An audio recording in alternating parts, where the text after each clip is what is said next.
We've covered a lot of IBM computers here on the channel, but today we're taking a trip back to the 1990s to take a look at the IBM 300GL. It's all right here on Vintage Geek.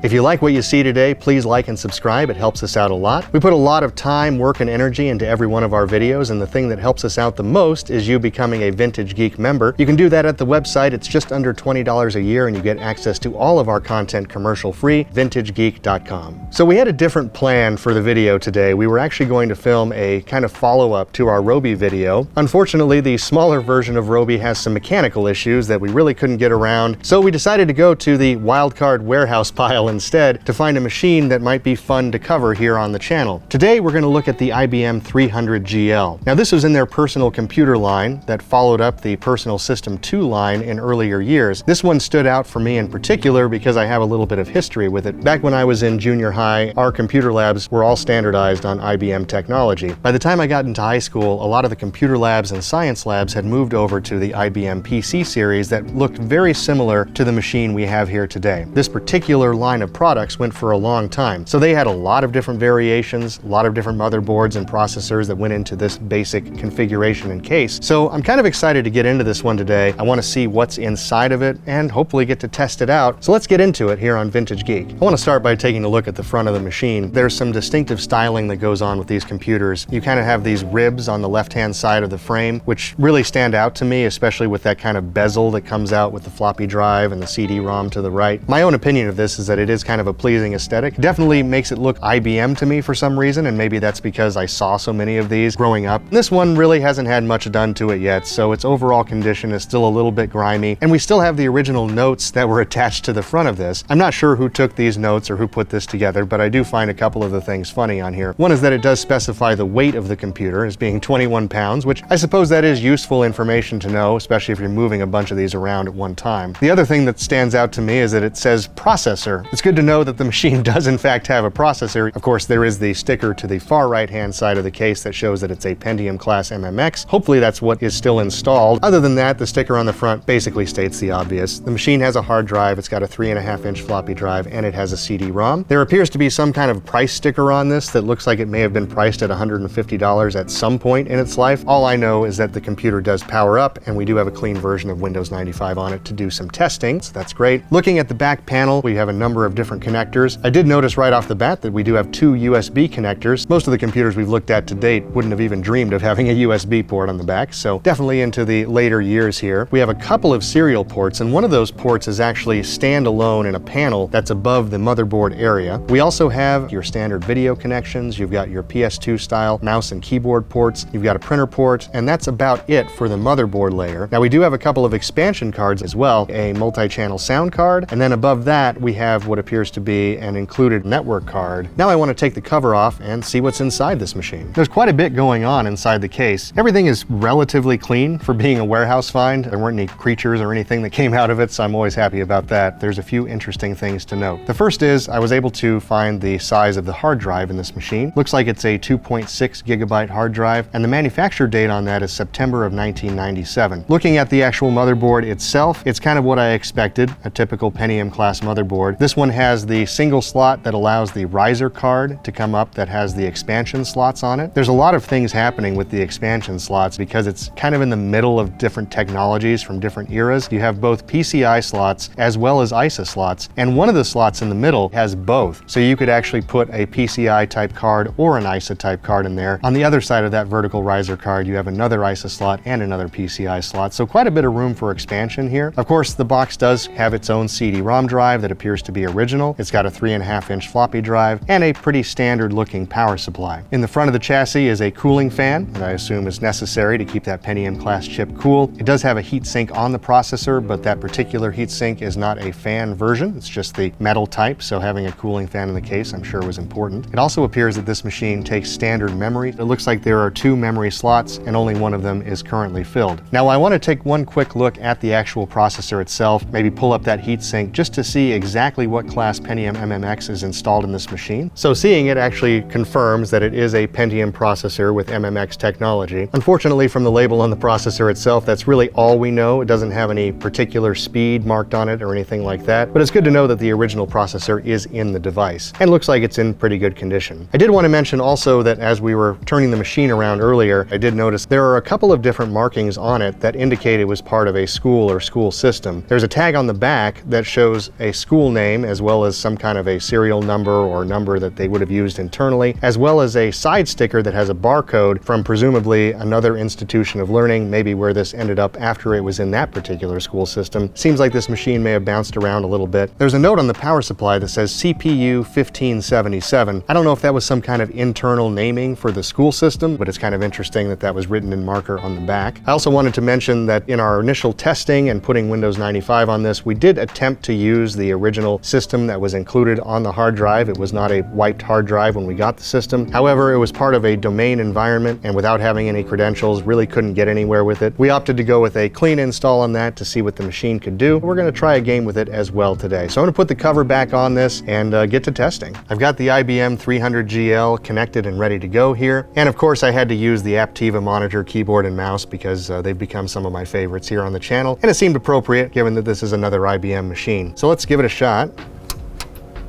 Got power indications, it's good. Got the normal IBM splash screen here. Looks like it's got 32 megabytes of extended memory. This one has a copyright of 1996 in the BIOS screen. So we know the hard drive was made in 1997. The BIOS is from 1996. 1998 is probably an acceptable guess for the year that this machine was physically released, but I'm not 100% sure. Hard drive sounds a little noisy, but not terrible for a computer of this age. Starting Windows 95. Ah yes, the original Windows 95 sound. Gotta love it. Definitely brings me back. This is a clean install of Windows 95. So all we have on the desktop is the standard My Computer. We've got Inbox, original email program, Recycle Bin, the internet, which is one of my favorites, online services, set up the Microsoft network. I do remember MSN. I believe my grandmother actually had that back in the day. Is there anything in the online services folder? Oh yes, all the greats are here. AOL, AT&T WorldNet, CompuServe 3.0, and WoW from CompuServe. So all the big players are here. There's even a document about it, but I'm going to skip that for now. I want to see what Windows thinks are the specs of this machine. As I was going through BIOS on boot up, it showed that this is a 200 megahertz Pentium MMX machine, so we were able to confirm that speed and some of the other statistics, but let's see what this shows in Control Panel. So if we go to Control Panel here, let's take a look at our system. 32 megs of RAM, which we already knew from the boot up. It's just showing a Pentium class machine, even though it's MMX. I suppose that's normal for Windows 95. I don't think the floppy disk controller is actually working at the moment. There was no post-boot up test of that drive, no seek access. I'm not sure what's going on there. Unless a cable got loose when we put the machine back together, that's always a possibility. We've got a hard disk controller in here. It's an Intel IDE controller, pretty standard there. Look at the ports. I do see the 2 COM ports as well as an LPT printer port. And for the sound, video, and game controllers, it looks like the sound card that we saw earlier is an ES1868 plug-and-play audio drive type sound card. It does look like the driver for this is all working. What we have for system devices looks fairly standard. Plug-and-play BIOS, got a system speaker and timer, PCI bus. Nothing really out of the ordinary here. It's just seeing it as a plug-and-play monitor, which is what I would expect. And the display adapter is a Cirrus Logic 5446 PCI. Overall, everything looks pretty good here for a clean install of Windows 95 other than that floppy disk controller problem. Well, performance-wise, things are looking great right now. We've got 95% of our system resources free with our 32 megs of RAM, and some drives are using MS-DOS compatibility. So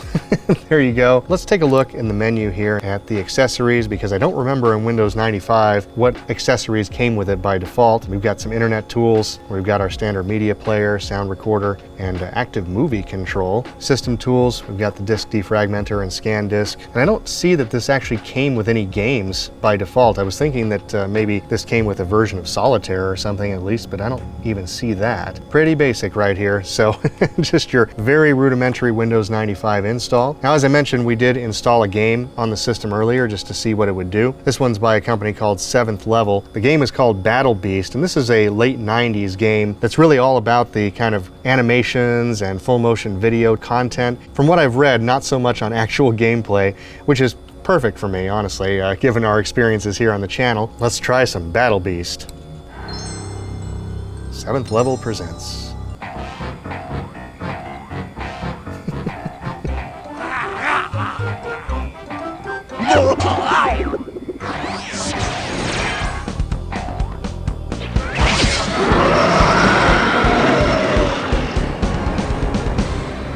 Well, that was fun.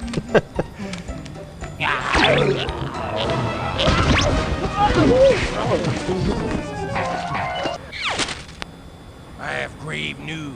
The Toads towed my Jeep. Oh yes, and headquarters informs me that due to some covert underground top secret thing, many beasts have turned traitor and they attack at will. They're hiding, lurking, skulking around every corner. Be on your guard, fighter. I want a landmine under every lily pad in this city. You're gonna need a lot of tanks. So far, absolutely fantastic. Love what they're doing with this. And the graphics look great. The sound is great too. I like that they changed the icon to a physical mouse when you move it over things that can be clicked. That's pretty cool. So if I click on this, I'm gonna do one player, of course. And it looks like we got some different choices here. Oh. I guess picking it just automatically happens. It doesn't give you any further info on the particular beast that you're playing with. Let's go against this helicopter guy. Oh, didn't get to pick that actually. Okay. I'm gonna go with boot camp because I have no idea what I'm doing. Subject ready. Initiate fluff sequence. There's a lot happening here. I don't know what the powerizer is, but there's definitely a meter of full and low on the power scale. Now we get to select the combat zone. I guess I'm gonna go with this one.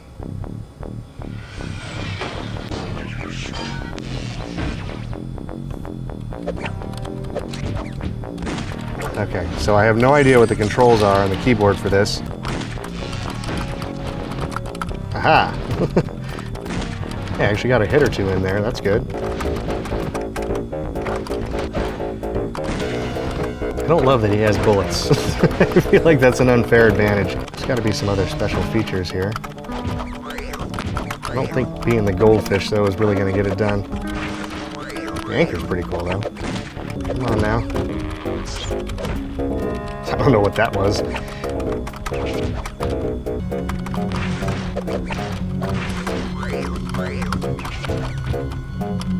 Ah.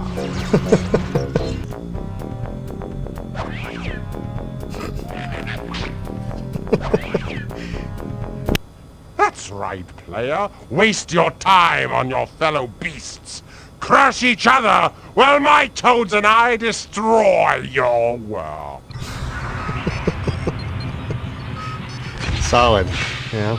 66% hit ratio. I have to say though, ultimately, this game is a lot of fun. The controls are not great, and the fighting action is not stellar, but the graphics look awesome. I love the animations, and everything looks really smooth on this machine. I feel like it's definitely taking advantage of the Pentium MMX capabilities and that little bit of video RAM that I assume that it has going on. There's no real lag. Everything seems to be moving fluidly, and it looks great and sounds great. So I'm pretty impressed with this overall, especially for a warehouse find machine with this IBM 300GL. Brings me back to a different time in my life when I was in school using these machines on a regular basis back in the high school days. So it was fun to get this out and get to play with it a little bit today here on the channel. Just a quick reminder, if you like what you saw today and if you like vintage tech, be sure to like and subscribe. It helps us out a lot, but not quite as much as it helps us when you become a Vintage Geek member. You can do that at the website. It's just under $20 a year, and when you're a member, you get access to all of our videos commercial free. It's all at vintagegeek.com. Until next time, I'm Aaron, and this has been Vintage Geek.